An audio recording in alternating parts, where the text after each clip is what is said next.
Hello, I'm Thomas Hare, Chief Content Officer of the Performance-Driven Marketing Institute, a not-for-profit trade association that serves companies in the performance and direct-to-consumer marketing world. Welcome to the second event of our 2024 Fall Seminar Series, today created by the PDMI's workshop and U.S. Hispanic Councils, titled Reaching and Winning U.S. Hispanic Consumers. We welcome all of you to today's event, PDMI members and non-members alike. If you're not a member but are attending today, we'd love to have you consider joining the association. There's no better way to support the mission of the PDMI than joining and sharing your voice in the direction of the industry. In the handouts tab of your control panel, you'll find our PDMI membership brochure. I urge you to download it, flip through it, and contact any of our team members should you desire more information. Are you looking for more incrementality in your ROAS? Well, today's conversation will dive deep into the latest research and information about the successful ways performance marketers can reach and generate incremental growth in the booming Hispanic demographic, and turn those folks into the loyal customers. These leading experts in the U.S. Hispanic media and marketing space will share inside information, discuss challenges, and give you the most crucial insights on how you can test, roll out, and win customers from America's fastest growing market. The host and moderator of today's event is Lori Zeller, Managing Partner of THOR Associates and a member of the PDMI's Workshop and Women's Leadership Councils. She's joined today by Nicole Cordero of Los Defensores, Cesar Espinoza of NBCU on TV stations and Telemundo, Marcelino Miyares, D2H Partners, and Nick Pietropinto of Double Diamond VIP. They'll all introduce themselves to you. Welcome, everyone. Take it away. Welcome. Thank you, Tom. Thank you for joining us, everybody. For those of you that don't really know me, my name is Lori Zeller. I am the managing partner of THOR Associates, and we are a strategic marketing agency tasked with delivering transactional revenue through the execution of successful omni-channel campaigns and marketing strategies. I'm very honored to introduce the panelists today. These subject matter experts are going to share incredible insights regarding the secret sauce of marketing to Hispanic consumers. Let's have them introduce themselves. Marcelino? I am Marcelino Miyares, co-managing partner of D2H Partners. We also go by D2 Hispanic, and that's because we're also a transactional agency, just like THOR, performance-based marketing, targeting, and focused on the U.S. Hispanic market and Puerto Rico. Cesar? Cesar Espinoza. I oversee the research local vertical within NBCU organization and Comcast. I cover research for any insights, measurement, and a whole bunch of other things across local markets. This includes NBC stations, Telemundo stations, regional sports, and a whole bunch of digital properties. We actually have a pretty large portfolio of digital properties. And our newest venture has been in the last few years our Spot On business, which covers connected TV and a whole bunch of other environments within the digital. Part of my responsibilities is supporting the sales organization, but also content, marketing, and promotion in various capacities. Fantastic. Nick? Good afternoon, everyone. My name is Nick Pietropinto. I'm the founder and CEO of Double Diamond VIP. Double Diamond is a consultant firm dedicated to manage and grow D2C campaigns. We use omni-channel strategies. I'm also a proud member of the PDMI Hispanic Council. And Nicole? Hola a todos, nice to see everyone. Nicole Cordero. I am VP of Marketing at Los Defensores. Los Defensores is a national legal brand. We focus primarily on personal injury, and our mission is to connect underserved communities with top legal representation across the country. Fantastic. Everybody, can you believe what a panel? How lucky am I? So I think what we'll do is we'll start with Cesar. And what we'd like to address first is tell us what differentiates the Hispanic media marketplace from the English media marketplace. Sure. Obviously, the last few years, I always connect the media landscape into what happens to the Hispanic community in the U.S. We definitely have seen a lot of changes in the last 5 to 6 years to the landscape, right? And thinking about working from a local group, it really gives me a different view of the US population and how media really has been transforming over the last few years.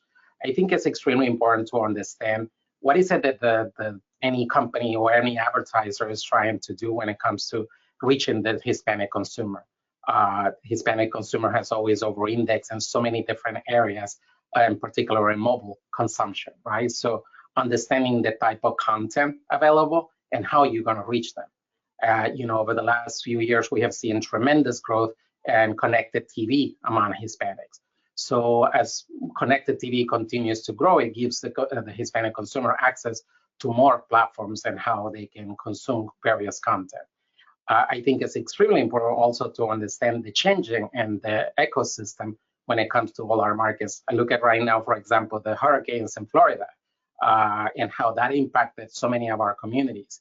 And we saw that there was a huge increase in our platforms. And I think it just goes to show that when it comes to just how we serve our local communities, it has an impact to the overall population, right? And how we can really cater to their needs. What we have seen internally and based on how we see many of our platforms, I think we have a very unique offering. But we have seen that the landscape has become a lot more fragmented as the general market, right? We've seen this constant evolution of the consumption. I think the English language side versus the Spanish language side, it just shows that the consumer has now access to two types of content, and how they're accessing and the type of content they're interested in. It's important to differentiate premium content versus short clips versus other type of platforms like radio, newspapers, or all those areas.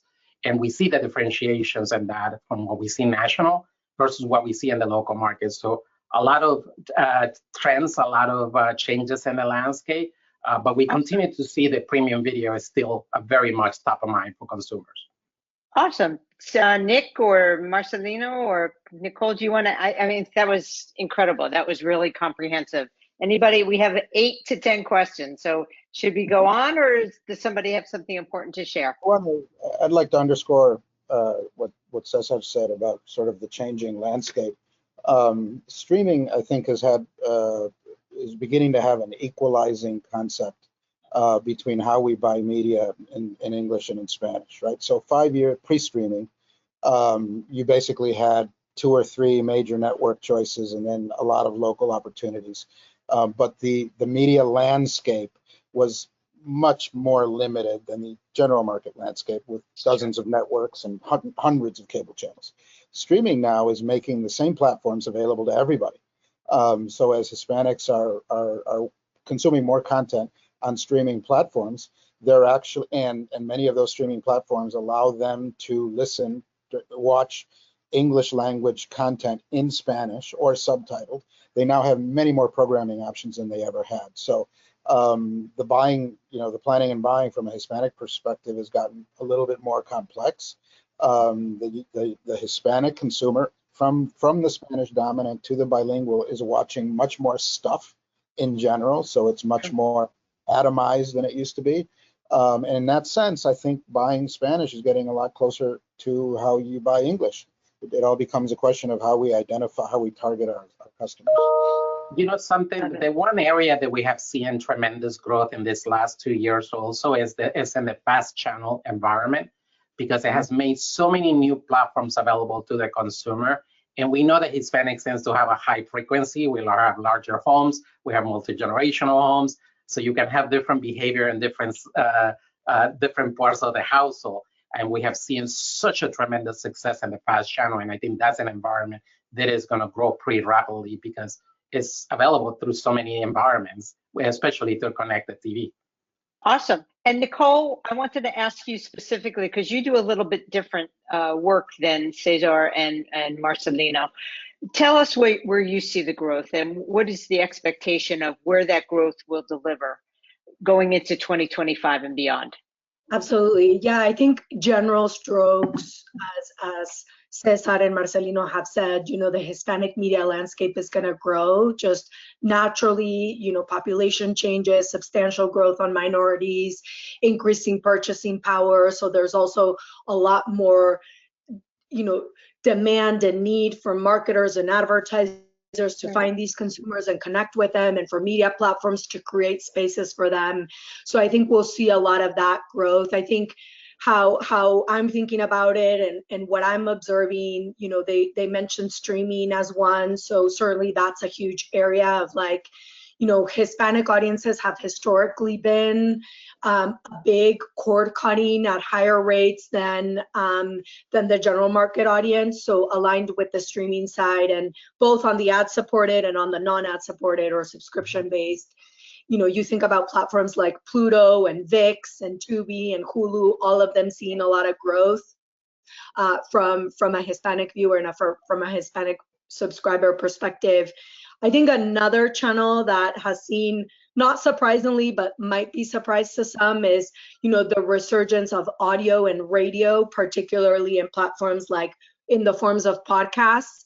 If you look at some of the top podcast listenings that are happening in the US, you'll see Spanish podcasts start to, creep up in the list of the top 10, top 15, also depending, on categories and themes and regions that you're in, and audio streaming as another big area of growth that I see there. I'll also highlight specifically just social media, web browsing, and streaming content in general beyond CTV. You have platforms like YouTube that continue to grow and become, a huge center of search, resources, and information. So YouTube is one. And I'd say social, just continuing to grow social media for 2025. I agree. I'm going to change up the next question, Cesar. I know you were prepared to answer one way, but I want you to go a different, because you answered some of it already. I want you to share with us, if you would please, what verticals are underutilized with Hispanic. We looked ahead and we saw, and Nicole, that was a great answer. Thank you. Cesar, tell us, what do you think is underutilized so that our performance marketers that are joining us today have a way to think about where they need to place their media? Yeah, I think that podcasting, is definitely an area that we have seen growth. We actually experimented with that in 22 with the World Cup with our Futbolista segment, and actually we got quite a bit of traffic with that, and we have seen different trends that are happening in the market. So I agree 100% with Nicole. Podcasting seems to be creeping up pretty quickly. I think underserving it's a little bit of a tricky environment. I think something that I deal with it heavily, because I'm part of multiple committees in the industry, is the lack of proper measurement of all the different spaces. So any advertiser or anybody that's trying to understand exactly how do you bring all of this stuff together, right, to understand what is the right split of budgets and the way you can manage all of this allocations of media, has become a very tricky process. We've seen that our linear business on the Telemundo side remains very healthy. We've seen tremendous growth still within this environment, but we're running into more issues now than ever of undercounting. And we're seeing it right now with Nielsen implementation of big data. The largest gainers are going to be Spanish language TV. We see in 20, 30, 40% gains for any of the Spanish language stations. So it just shows how undercounting has been the linear side of it. I think every company right now. Okay, that's good. That's great. I don't mean to cut you off, but we're going to just keep moving on. We haven't really heard from Nick. So Nick, if you want to talk about that, or you want to just go to the next question.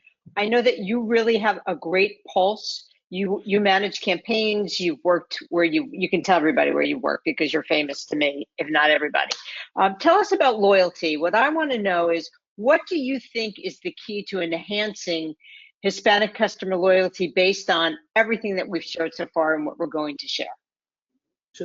Thank you, Lori.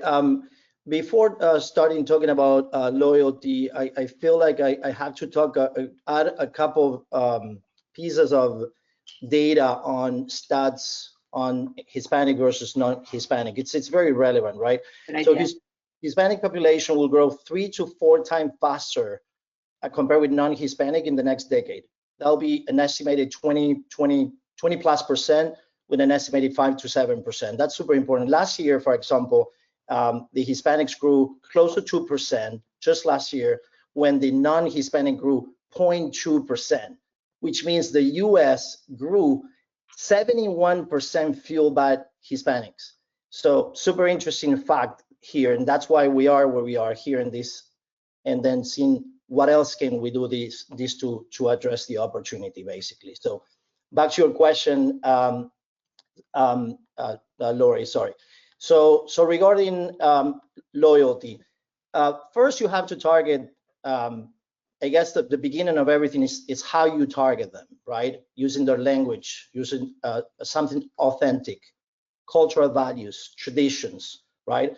So you acquire them using their own language, but also you defend that. You extend their life using the same culture awareness for them, right? You have to have your call centers ready, bilingual, fully, in order to take that. Absolutely. You have to communicate with them, right, with unique content directly pointed to them. So, and I wanted to add on the LTV, which is a lifetime value here, the reward there it's a little juicy, right? So we're seeing a 7 to 9% increase on that LTV, right? So that's juicy at the end. So if you do it right, you acquired spending less, your CAC, your CAC is lower, but also you get a little juice at the back as well on the lifetime value combined.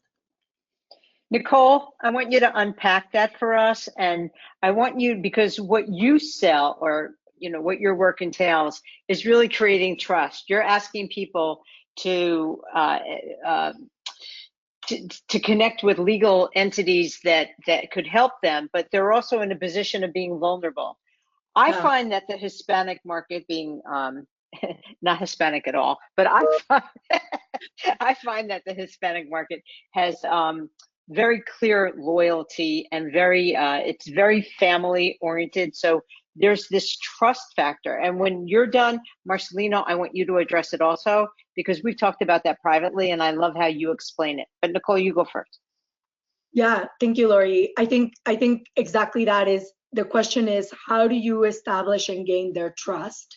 And I think in a simplified way, I would say first by purpose of representation, right? When you're thinking about your business and what that business experience is, how are you ensuring that your target customer is being represented in the service that you offer, in the messaging that you put out there, in the whole process through the funnel? I think that's a critical piece of ensuring that there's representation from a messaging, cultural cues, like Nick said, beyond language. You're just really thinking about that target audience the right way and representing them in the service that you're providing. I think the second piece is also living up to quality.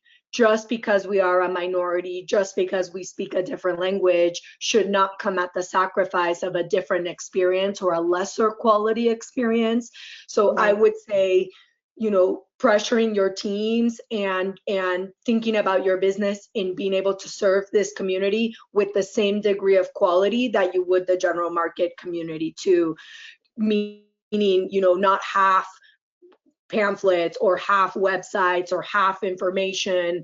It's important that as you go through this, and not everything needs to be done from day one, but as you're thinking about this long term for your business, ensuring that you have everything with the same quality of standard that you would to another consumer. And then the third thing that I'll say is just consistency, and ensuring that you're not thinking about this as an afterthought. You're thinking about this as a solution that's long-term. You're acknowledging this audience as an important audience or an important consumer for your business, for your brand.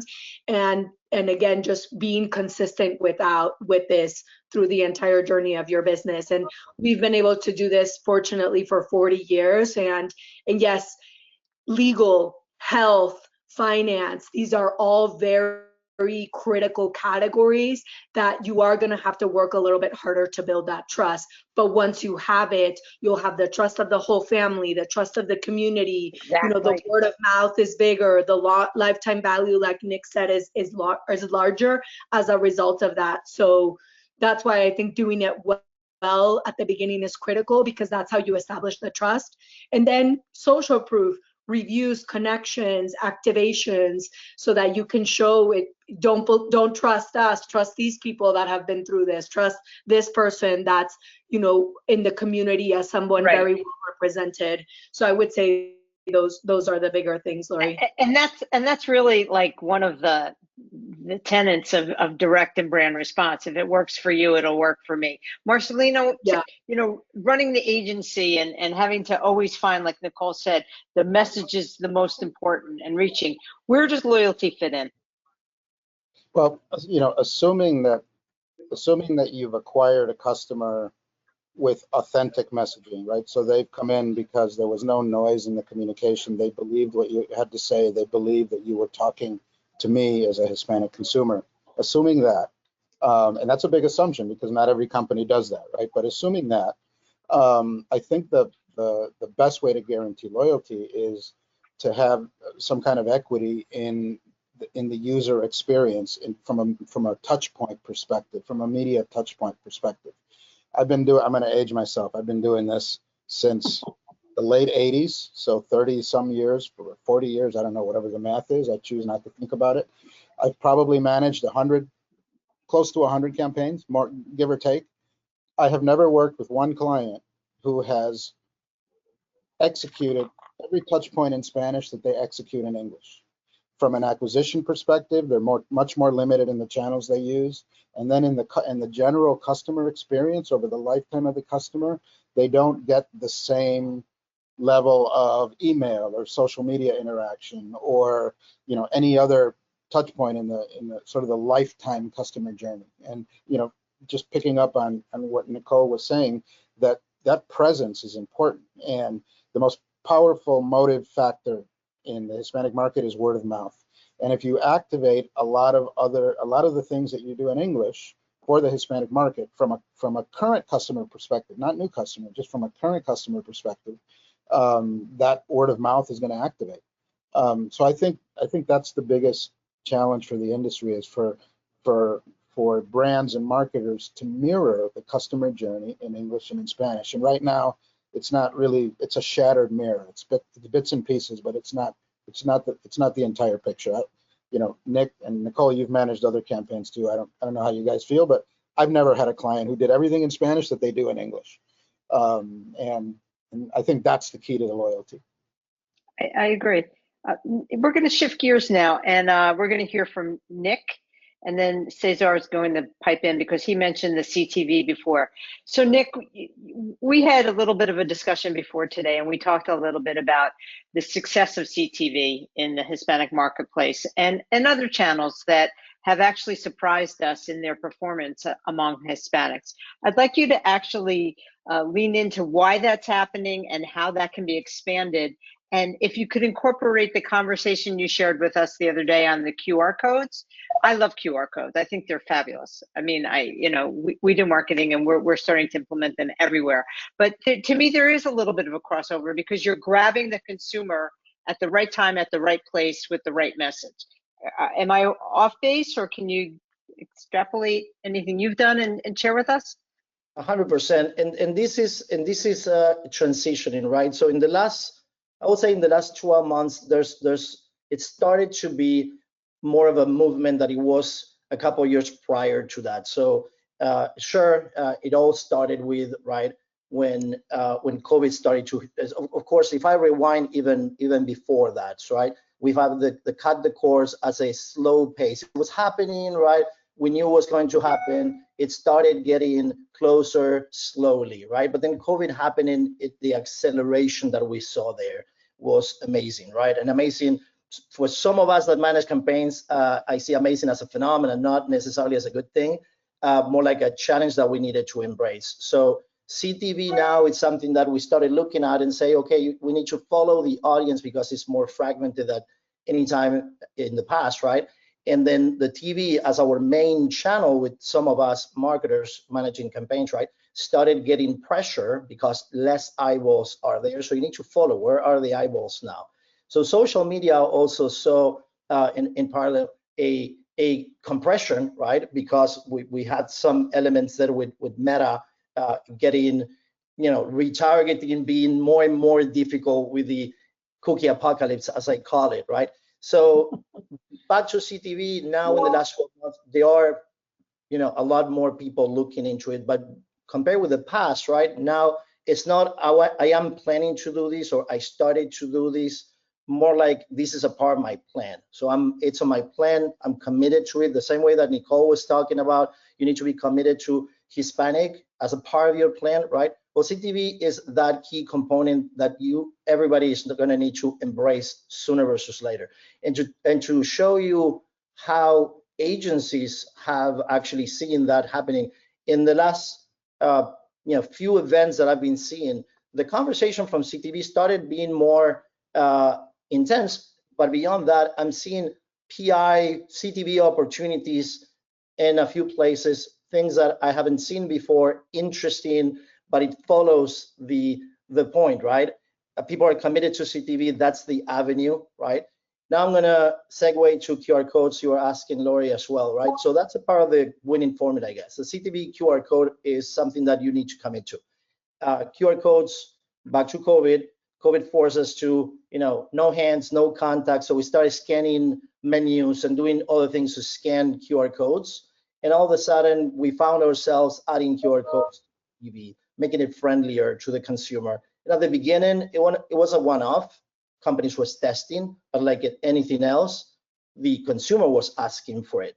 And now, if you don't have the QR code, the table is flipped. They are expecting that. So in a way, you're losing a little bit. People will argue, well, the person that was going to scan the code was supposed to, anyway, they were going to go to your website. Well, not necessarily for some of us that we use an 800 number there, right? So it's not entirely a trade-off. So QR codes will get you a little deeper on incremental, I would say, revenue. It is a little bit of a trade-off, but then it has a lot more incrementally at the end. But I'll say it's not always pure QR codes, right? I call them smart QR codes have the edge. So I'll support a QR code test all day as long as it's a smart QR code, right? The smart QR code is the one that we can identify the consumers on the back end a lot easier, a lot more accurately, right? And then start to retarget and follow them later on. Cesar, do you have anything to add to that? Because from your position, unlike the other three, you probably see it a little differently. Oh yeah, 100%. I think, let me first start with a quick comment around connected TV. I think with connected TV is also about what type of content are you looking to target? Because premium content has become pretty difficult to find, right? We find a lot of short clips and a lot of that type of environment. And the QR codes, we actually have seen and used the QR codes on the air when it comes to trying to get, for example, someone trying to take the test of the citizenship and how to find the right documentation, the right processes. So we link them to documentation that allows them to be able to do it. We have used them for weather updates or things like that, newsletters, or just trying to connect to the consumer in a different way. We have found advertisers, especially at the very local level, they will use them in the frequency because you're trying to get them to a particular location or trying to get them to, we have a tremendous amount of business locally with law firms or even furniture stores that they're trying to get locations. So there is so many usage of the QR codes, and most of the cases that I've seen, we see tremendous success on it. Yeah, so everybody knows it. I agree. Marcelino, I want to switch gears again. I want to go, and I think you're the first, I'd like you to start the conversation. I'm sure everybody has something to say, but talk about e-commerce and attribution. We really haven't hit on that yet. And I think that, this really is a factor into how cost per acquisition thresholds and media allowables are playing out. What are you thinking?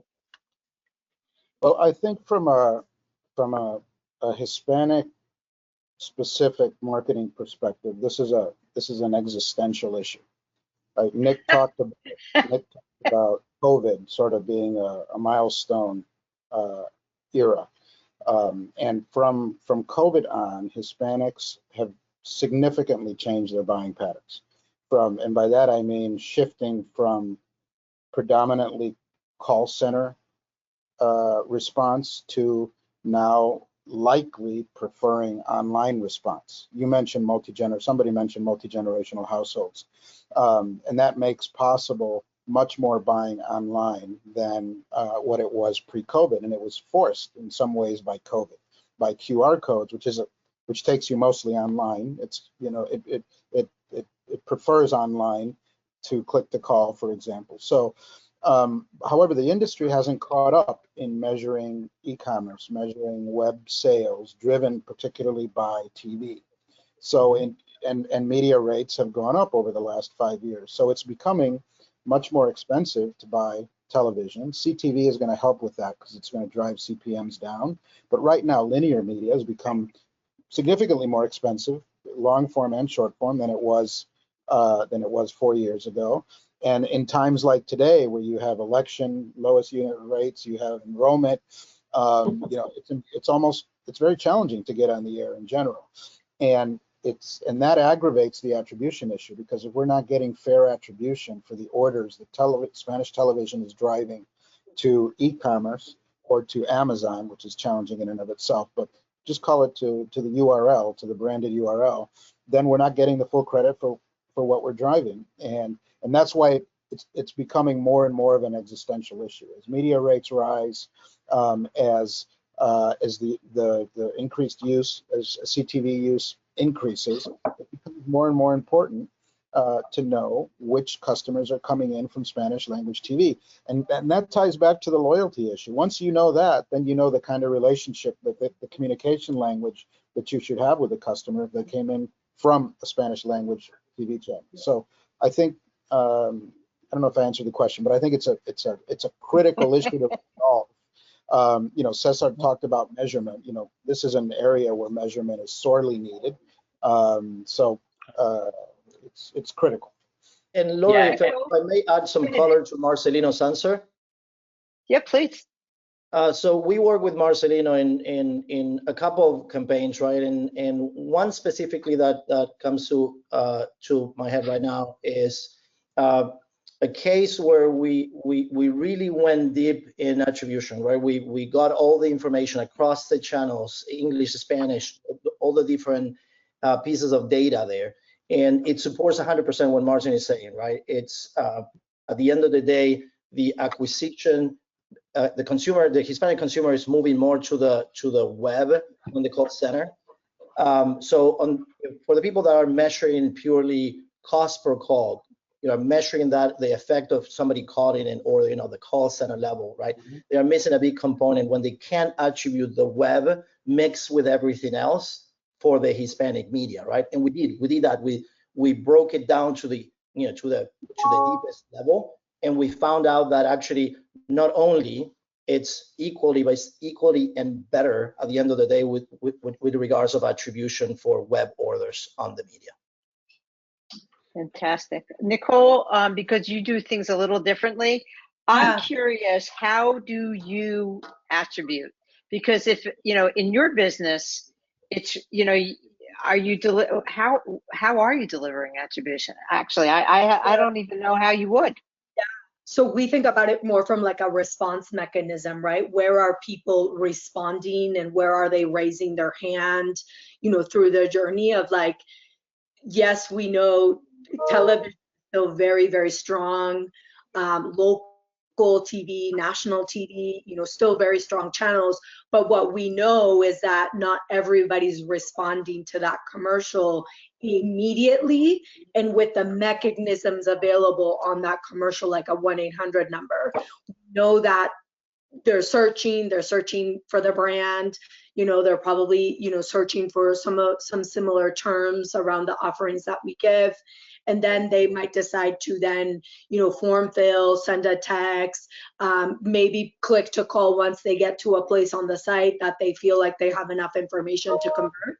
So we're looking at different ways of how response is happening given the channels that we have activated in the market. So I think similar to everyone, you know, not found any kind of like direct exact solution for these problems, but just being able to look at things like incrementality, being able able to look at activity on certain channels once certain channels are up or down, and then being able to look at things like, you know, markets and match market controls and all of those different variables. So definitely a big thing that we're looking at, and agreed with the team. I think harder to value some of these big channels like television on a last touch kind of basis or on a like directly attributable, but rather important to see the overall mix and where are consumers raising their hand in their journey and what could have been the original point of source of that interaction.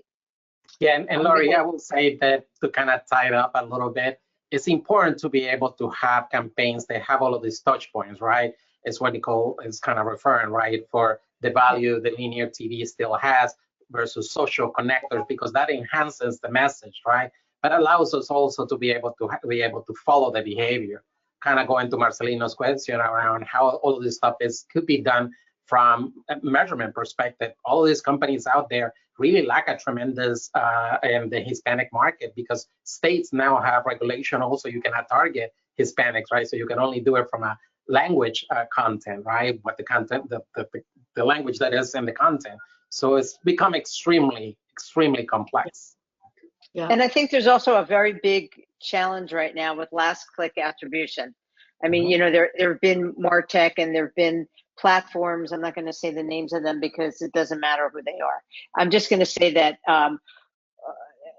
and not to take away from what we're talking about, because I use them. I just want to say that I think that the idea of last click attribution is being challenged, and I believe that as we all of us, the 5 of us, the 6 of us, you know, go through what we're going to go through moving forward, it's important to recognize really what is the cost per acquisition. At the end of the day, Nicole, I'm sure, Marcelino, Nick, you know, we do this all the time. What did it take to acquire this you know, what did the customer pay, and overall is the cost per acquisition really falling in line with what our goals were?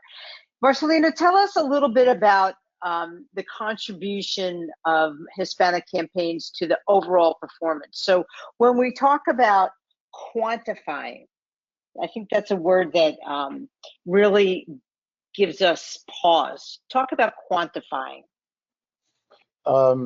Okay, and Nick can probably speak to this as a witness, because he manages campaigns in both English and compare. But you know, I think that there are Hispanic campaigns, depending on the category of product, that will outperform the general market campaign, right? And will generate true incrementality to clients' projections. And then it's up to the clients to decide what percentage of the budget, given that fact, what percentage of the budget do I want to allocate to Hispanics? And you know, typically we're in the 5 to 10% range is the budget that we get, no matter how well we perform, no matter how much we outperform. I'm not saying that every Hispanic campaign outperforms English, but the question becomes relevant in that situation, right? And the reality is that because just by simple math, because Hispanics are spending dollars with the same kind of value as non-Hispanics. So in general, if a campaign is outperforming, it ought to, and it's up, meaning that it's generating incrementality, it's generating incremental revenue and incremental improvements in whatever KPIs they use, cost per order, MERs, ROAS, whatever it is. If Hispanics are contributing disproportionately to that sort of bottom line KPI, then there ought to be more spend in that direction. Spend, obviously, that up to where you get diminishing returns, right? Because we do have limited channels. We can only grow so far.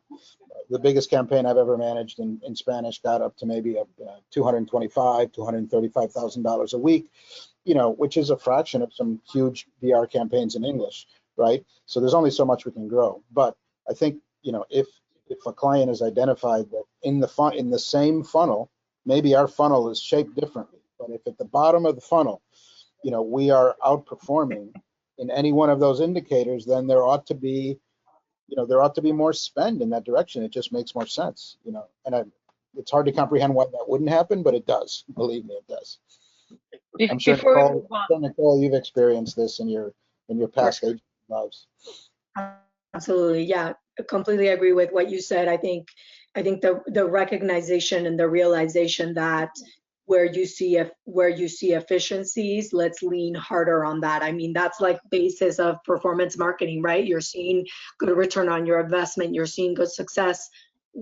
You know, let's try to grow it. And I understand that there's hesitancy, like operational considerations, there's, you know, back end limitations, but I think it's important to start thinking about how to solve for those problems, because there will continue to be benefit as you continue to invest and find additional areas of growth for the business. I love it. I think what we're going to do, there's it's kind of almost 2:45. We have about 15 more minutes. I'm going to go right to what I want to hear. And as somebody that's very invested in this concept, so for me, I believe one of the secret sauces in the way we do campaigns is really omni-channel delivery.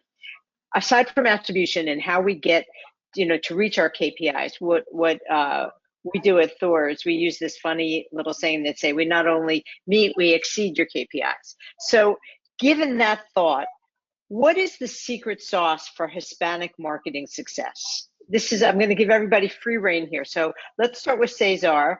Everyone should speak about 3 minutes on this, because then Tom is going to kill us because we're not going to be able to take questions. But Cesar, tell us what's the secret sauce. Tell the people out there, what do they need to do besides leaning into and spending more money and growing, you know, this market? Is it omni-channel? Is it, you know, changing the expectation? Is it opening the funnel? Where are we going? Yeah, and I think that definitely opening the channel, something that on our side we have leaned pretty heavily, isn't it the 200%er, right? Those of us that live in both sides of the world, right? The English language and the Spanish language. And we see it over the last couple of years that there has been a huge acceptability from the consumer of consuming English content and watching a Spanish language ad and reacting to it very positive. And we see that the effectiveness of that campaign or many campaigns that have leaned into that, has been very positive, because it feels like I'm watching something that I feel comfortable with and my secondary language, but also I am able to connect to the content through my culture, right, to the ad. So I do think that that's something that is still a lot of room to explore. I think the connected TV and the podcast and all of those different environments become also extensions of so many different campaigns. And what is that last touch right before you call a number or you go into a website to buy a product, right? There's still so much. And I think something that Nick said earlier is so key, right? Over the last 5 years, we have seen such a growth in home ownership and education, and all of those things are connected to this consumer. So the possibilities really are a lot more open than have ever been. Nick, tell us what's the secret sauce. So the secret, I think we touch on many components of these, right? Target them on their own language, their own culture, of course that, but beyond just that, right, is how we manage the campaigns to be successful, making them a part of our marketing mix, right? It has to be a part of our marketing mix, right? There's 67 million, or there will be at the end of this year, 67 million Hispanic in the US population, right? They are growing faster than the general population. So let's include them on our marketing mix for the ones that are not, or considering this. It's not a small opportunity, right? It's 20% of the population. 2/3 of these, right, group, they speak Spanish at home, right? So all of these things make it a very sizable, considerable, important opportunity for us. So you have to target them, you have to include them on the mix, and you have to continue to track the success of the campaign, right? Back to what Marcelino was saying, 5 to 10%, it used to be normal on your percentage of English versus Spanish, right? But in the recent success of a few campaigns, actually Spanish it's an overachiever for us right now. So we're moving Spanish or Hispanic media up and then we're seeing 20%, and we're seeing 30% sometimes, right? And you have to be a little careful because you're targeting a 20%. That's what we wanted to hear. Of media, right? So at the end of the day, right? Then you have to dial that down a little bit. I'm not saying it's sustainable, right? But you book more of what works the most, and you gain in the overall. So for me, a key on the secret sauce is pay attention to what's working the best, push it, right? It's like everything else in investments. Nicole? Yeah, so I have 6 things, and I'm gonna say the first one, which to me is the most simple, is like, do it. You know, you're never gonna find Hispanic marketing success if you don't even are willing to test it, are willing to do it, are willing to experiment. So I think the first piece is, you know, being able and willing to experiment and do it. And then at a more granular level, I'll say cultural relevance, critical, in my opinion, understanding the cultural values, the understanding, you know, the traditions, the experiences that Hispanic audiences have, or the Hispanic market is that is different than others. I think in my mind, I see this now as like language flexibility. You know, if you would have asked me 10 years ago, I'd say Spanish first, Spanish, Spanish, Spanish, Spanish. And now I submit to language flexibility, where language is important, but in my mind, the flexibility it's what's gonna matter the most, which is being able to do it in Spanish, in English, bilingual content, by, you know, different pieces, to, you know, depending on who your consumers are, what generation they're in, their acculturational level, etc. Mobile first, which is crazy that we still talk about mobile first in 2024, but so many services, companies, brands do not think about this. And for Hispanics, most likely they'll be mobile first consumers. And so if you're not thinking about a mobile first experience and service, that's going to be a tough one to win. Then I think about like data and personalization, and thinking about, you know, within the Hispanic audience, it's very diverse. It depends on what area of the country you're in, what generation, what target audience you're speaking to. So I think part of the success is also having the understanding and the flexibility to, you know, go in and out depending on who you're speaking to and what market you're in. And then lastly, the trust in the community. Highly valued of word of mouth, as we've talked about. Highly valued of how are you helping my community? What are you doing for the community?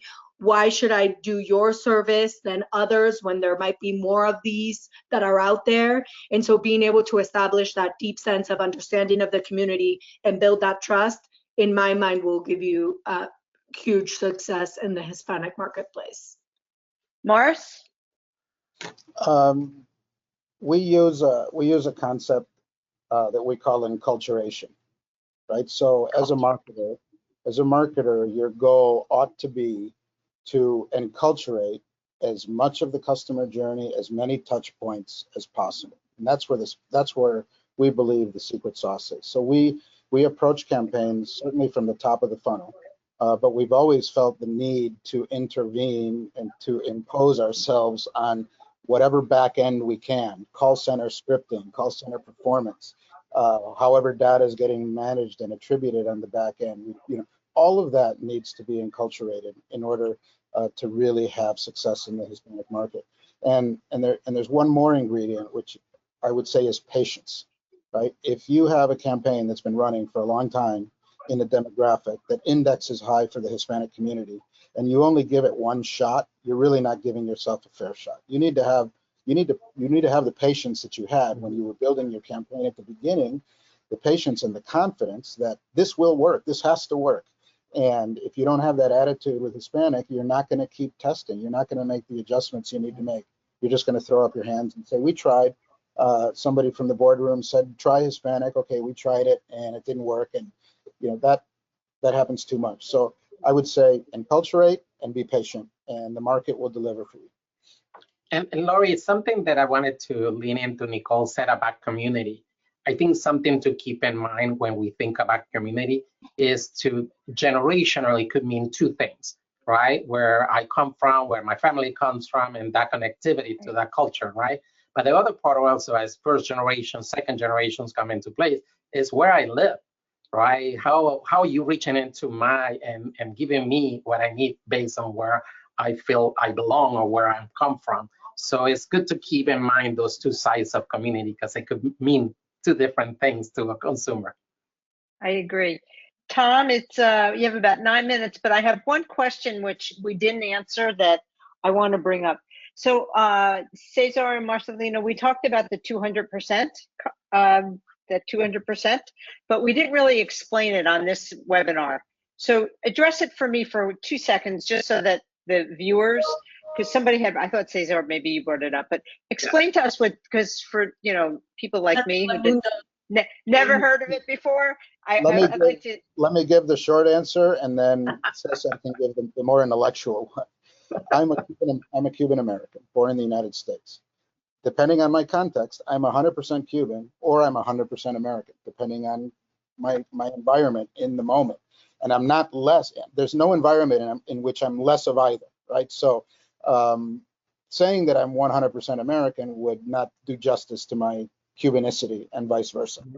So the easiest way to solve it is to say I'm a 200%er, and Cesar can translate that more technically. You did a beautiful job, Marcelino. That's exactly what it is. And I think in the way we look at it is trying to serve this population. You know, when you look at millennials and Gen Z, as 1 in every 4 American now has some level of Latin connection, roots, and so many aspects, and how this population keeps growing, right? We saw it with the last census, that one of the biggest buckets of growth was those folks that are multiracial. Right. So I think that when you look at just how the population has evolved over the last 20 years, we see in this change, and they're living in both cultures 100%. They're outside with their friends and they're living the 100% American life, but they go home and abuela will ground you, right? Your family will ground you to your culture and the way you speak and the way you interact. We go between languages, and even, you know, sometimes we have parents or grandparents that don't speak English, but they will understand you if you go between both languages. And I think that's the beauty of who we are, right? That we can go between two cultures. For sure. So I'm going to flip it back to Tom, but first I have to thank all of you, because this has been extraordinary. I mean, I think if we look back at this, or if anybody downloads it once Tom puts it on YouTube and PDMI, you know, shouts it out to the world, I think they're going to see 4 incredible, intelligent minds here that came together that really gave really great speaking points to how to market to the Hispanic consumer. Tom, are you with us? I am. Wonderful job, as you said there, Lori. Tremendous. Thank you guys for this. Just a couple of questions. One of them is kind of a shout out to Marce. He got a column in our most recent magazine about the Stop Latino Coding campaign that's been going on. And Marcy, I think, you know, the chance for you, it wasn't really a question, it was a shout out, but I want to give you a chance again to kind of give a brief explanation of what that is and why it's important. Yeah, so hashtag Stop Latino Coding is a campaign that was launched by a peer organization, the Hispanic Marketing Council. They're more general branding organization. And they launched this campaign to sort of address many of the things that we talked about. A lot of companies get into the Hispanic market and they get into it sort of half-baked. I think Nicole used that term along the way. And that's what they mean by Latino coding, which is just sort of making token efforts in the marketplace to look like, you know, sort of whitewashing, look like you're targeting the Hispanic market, but you're really not doing it full throttle, full-hearted. You're really not doing it from a care perspective. You're just sort of checking off some boxes. So it's really interesting. They've gotten a lot of, they picked up the support of, I don't know if it's Ad Age or Ad Week, who's helping promote the concept. So if you get a chance to look it up, Stop Latino Coding, please do. And that'll give you it's a more attitudinal approach to how we should get involved with the Hispanic market. Great, thanks, Marce, tremendous. And you can find that on our results magazine online. If you need a link, hit me up. Next question is open to anyone. It's a pretty random one. What's the viability of YouTube as a performance channel for the Hispanic space? I mean, I'm happy to take that one on and say, yes, you should absolutely be leveraging YouTube. So much opportunities from even just content creation, education, information, explaining more about your services, to the ad placements, right? The pre-rolls, the mid-rolls, to the short opportunities that behave, very similar to what you would see on TikTok and Instagram. So YouTube for Hispanics over-indexed significantly. It's a search tool, it's a content tool, so you have to be thinking about that. And then the ability to do partnerships with content creators or content that aligns with the service that you're doing or the brand that you have. So certainly, I think YouTube is a great channel to experiment, and definitely a performance channel that will drive positive outcomes. Yeah, I don't know if this is true of the general market, but in the Hispanic market, YouTube is the second most used search engine, and that says a lot about where Latinos in general are looking for information. And we can't disclose the brand yet, but we're working on a health and wellness channel that lives in YouTube, precisely for that reason. So I think YouTube, if it's not already today, is going to become a major performance player, assuming CPMs are where they need to be. Yeah. Yeah, I mean, caveat something with YouTube. It's about the content. I think Nicole mentioned a few things that I think are very, very key. It's such an open platform, right? You have available to so many different environments, and there is a lot of premium content available. So it's important to understand exactly what you're buying and what you're getting within YouTube, because there's so many short clips, and you really could have a lot of waste within a campaign. So understanding your targets and the ROI behind it is something to just keep an eye on it, because it could be extremely effective, but you can get a lot of extra stuff that is really not necessarily going to impact your campaigns. That's great. Thank you, everybody, on that. I think this last question is a great, like, flip the script kind of a question, because I feel like we always come at this from why should English language campaigns go into Hispanic, and et cetera, et cetera. This question: what can English language campaign managers learn from successful Hispanic campaigns? Ooh. I like that. Nick, that's perfect for you. Yeah, I was gonna say that. I think that it reminds me to a project that we have with Marcelino to start a campaign in Spanish and then translate into English instead of the other way around, right? So we have, and it's not that it didn't happen before. It's just that's a very nice challenge to build from, right? And learn everything from the early beginnings, right? So I think we have a lot to learn from how we manage the campaigns, right? The components that we discussed today are very relatable with each other. But I would love to see a situation where we talk about many cases like the one we're developing with Marcelino, right? And we start the campaign because on our side we see better KPIs with a Hispanic campaign, right? So we want to say, okay, let's build it there, and then let's progress into an English. So if it helps to other people here with maybe they are trying to build a campaign from scratch, right? Or they are trying to push it to like level number 2. So that's an interesting idea to play with. Yeah, I'll add to what Nick said too, to say some things that you could probably learn from are, how do you establish a deeper emotional connection with your target audience? I think we tend to do a lot of that on the Hispanic side. We lean a lot into storytelling, a lot into like emotional connection, driving, emotional action. I think that's an area of opportunity.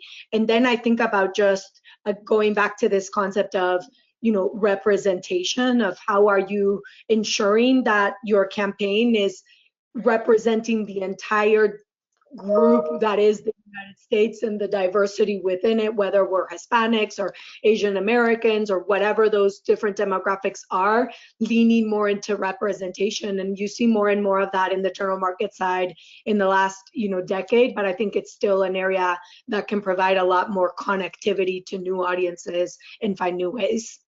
Yeah, I think Marcelino said something earlier at the beginning, is authenticity. It has to be authentic. And I think what Nicole is saying is if it's not authentic to how you are looking at the campaign, it will never resonate. Yeah. That's great. Well, hey, I'm going to rejoin you guys. Thank you all so much. Just a tremendous conversation. Can't wait to clip it up and get it onto our YouTube channel so more people can see it. It was a great crowd for you guys, and a lot of interesting questions. So thank you all. Thank you to the Workshop Council and the U.S. Hispanic Council for teaming up to bring us the event today. It's been great to work with both of you. As we prepared this, if you're a PDMI member would like to get involved in one of our councils, you can reach out to me directly and share your interest in any of our 7-member councils today. Your next opportunity to attend a PDMI event live online is next Wednesday, October 30th at 2 p.m. Eastern, 11 a.m. Pacific, when the Brand Response Council airs its latest episode of Take 20, featuring a conversation about the latest advances in shoppable TV. To register, please visit thepdmi.com/take-20. And last but not least, registration and hotel reservations are open for PDMI East 2025, set for Eden Rock, Miami Beach, April 7th through 9th next spring. Through November 29th, early bird badges are priced at just $295 for PDMI members, $495 for non-members. They'll jump $100 each after that. And once you have your badge, you'll be able to receive the link to book your hotel room in our discounted block at Eden Rock. Visit thepdmi.com/PDMI-East to get your badge today. Lori, Cesar, Marce, Nicole, Nick, that's just how I see you on my screen. Thank you all for being here. Thank you all out there for joining us. Be well. We'll see you soon. Thank you. Thank you very much.